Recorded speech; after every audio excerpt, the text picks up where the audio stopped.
Donc nous avons vu qu'il y avait tout un tas de clichés, des idées très communes en fait, mais aussi c'est une sexualité un peu hors norme. Alors tout ça mélangé, est-ce que c'est un livre subversif finalement ou pas? Oui, parce que c'est vrai que ça pose la question, si c'est un livre subversif, pourquoi réussit-il à se vendre à autant d'exemplaires? Est-ce que c'est encore de la subversion? Ou est-ce que, ça mène toujours un petit doute, est-ce que s'il n'arrive pas, est-ce que s'il arrive à se vendre en autant d'exemplaires, est-ce que c'est bien le signe qu'il est faussement subversif? Et ce serait plutôt ça notre thèse en fait, quitte à dire un petit peu facilement que c'est un mauvais livre, enfin c'est pas ce qu'on a dit, d'ailleurs on s'est gardé de le dire. En fait, la dernière question qu'on voulait soulever, en effet, c'est celle de la subversion de cet ouvrage ou pas. Il est évident que cet ouvrage utilise des fantasmes violents, qu'il les met en scène. Après tout, la chambre très outillée où Gray veut amener et amène de temps en temps Anastasia s'appelle la chambre rouge de la douleur. C'est comme ça qu'Anastasia l'a surnommée en tout cas, dans un vocabulaire assez kitsch. Et elle dit qu'il y a des tas de menottes, des cravaches, une collection de cannes, enfin un truc monstrueux. Tout le monde n'a pas ce genre de sexualité-là, je ne pense pas. J'ai pas fait d'études, c'est vrai, statistiques, je me suis pas permis de demander à mes amis, mais je pense que tous ne le font pas en tout cas, à minima. Donc, en effet, je pense que c'est plutôt un livre provocateur, mais provocateur à petits bras. Parce que dans le fond, c'est extraordinairement aseptisé comme livre. D'une part parce que le vocabulaire est très technique. Il n'y a pas de style. C'est quelque chose qui a été souligné par tout le monde, il n'y a pas de style. Il n'y a absolument aucun intérêt littéraire à ce livre. Je veux dire, le style il en est totalement absent. Et en plus, ça véhicule énormément de clichés. Quand Anastasia va voir Gray dans son entreprise parce qu'elle doit l'interviewer, etc., évidemment, c'est une tour d'acier et de verre avec des grands bureaux en pierre et puis des nanas qui l'accueillent qui sont toutes blondes, copies conformes, super belles. Où est l'originalité, je veux dire, c'est tellement... Du coup, c'est excessivement clinique. C'est totalement froid. Et en fait, de même pour leur physique. Évidemment, je veux dire, vu qu'elle est jeune, elle a aucun problème de physique. Je veux dire, elle est juste belle et lisse. Lui, pareil, il a 27 ans. Je veux dire, évidemment, ça aurait pas été un mec un peu plus âgé, tu vois. Alors que bon, vu sa réussite professionnelle, on aurait pu s'attendre à ce qu'il ait au moins 35 ans, 40, enfin, je sais, un truc comme ça. Mais non, c'est forcément quelqu'un d'aussi lisse et parfait dans sa Ken barbitude qu'elle. Et en fait, en plus, il n'y a jamais de description très incarnée. Cette description décrit la chair, tu vois, dans ce qu'elle a vraiment parfois de flasque, enfin, de pas forcément toujours lisse. Et là, en fait, c'est toujours parfaitement neutre, lisse, propre, ça sent bon. La jeune femme, Anastasia, n'arrête pas de s'extasier sur la beauté de Gray, disant oui, il me fait les pires saloperies, mais qu'est-ce qu'il est beau. Donc, c'est un petit peu mièvre, on va dire. Je pourrais en dire plein des arguments encore. Gray est extrêmement poli. C'est un mec qui a la politesse chevillée au corps. Il est toujours extrêmement poli, clean, etc., sous contrôle. Et enfin, ce livre joue sur la longueur. Pour toutes ces raisons-là, c'est un truc qui est aseptisé. C'est-à-dire que vraiment, on n'est pas dans... J'ai parlé de Sade, en fait, au début ou au milieu, je ne sais plus, de la première vidéo. Ça, c'est tout le contraire. Je veux dire, là, pour le coup, ça y va. Je veux dire, il y a des sécrétions, c'est violent, il y a la chair est meurtrie. Là, il n'y a rien. C'est juste le vide, sexuellement. Donc en fait, c'est bien une somme de clichés, matinée d'une dose de ce qu'on appelle le BDSM. Alors, je pense que tout le monde ne sait pas forcément ce que c'est.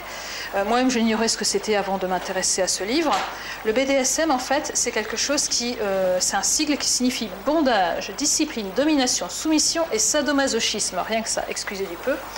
Et ça désigne en fait une forme d'échange contractuel. On a vu en effet qu'il y avait la conclusion d'un contrat entre les deux parties qui était mise en scène pendant, je ne sais pas, peut-être une centaine de pages dans le roman, quand même c'est assez conséquent, et qui utilise la douleur, la contrainte, l'humiliation ou la mise en scène de différents fantasmes à but hétérogène.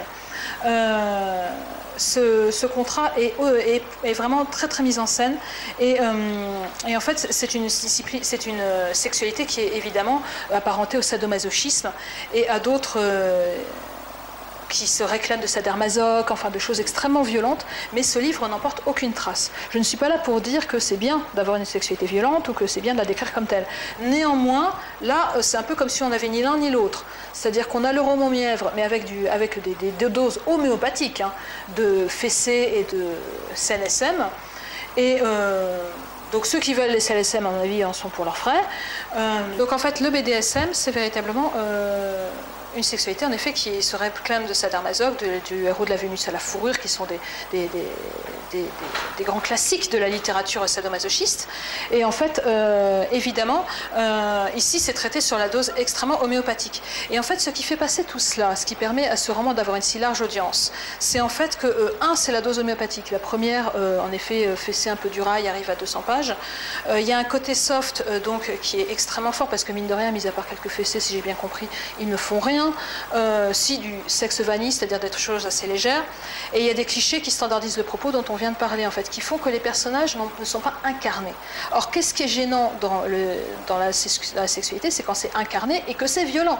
Or là, en fait, ce n'est ni incarné ni vraiment violent. Donc c'est véritablement un roman qu'en effet tout le monde peut lire, enfin quasiment.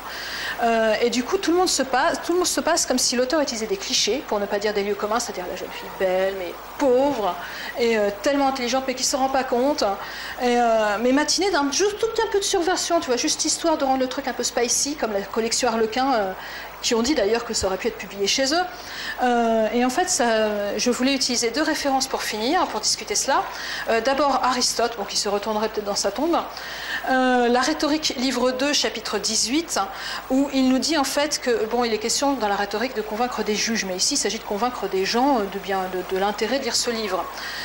Comme il dit, en fait, en effet, il est nécessaire à tous les orateurs d'employer dans leur discours, en outre, des arguments spéciaux, ceux qui reposent sur le possible et l'impossible et sur des lieux communs.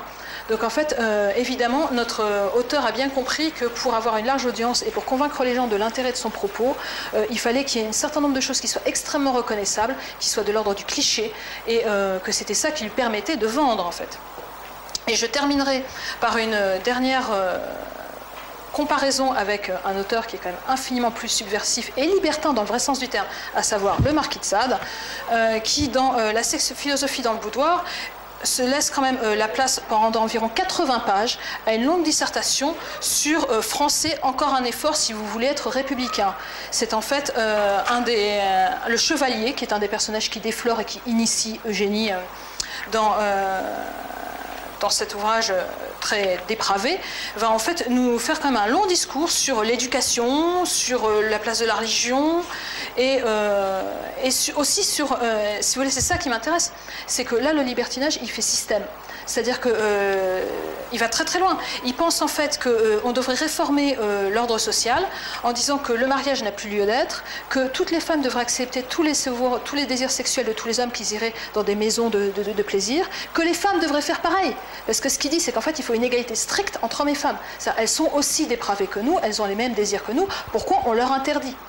Et donc en fait, on a véritablement quelque chose qui a un petit peu plus de souffle, vu qu'il y a véritablement un libertinage de pensée, ce qui est absent de 50 nuances degrés. Non que je lui demande d'avoir un propos politique, je veux dire, ce serait ridicule de faire des procès aux gens sur des choses qu'ils n'ont jamais voulu écrire.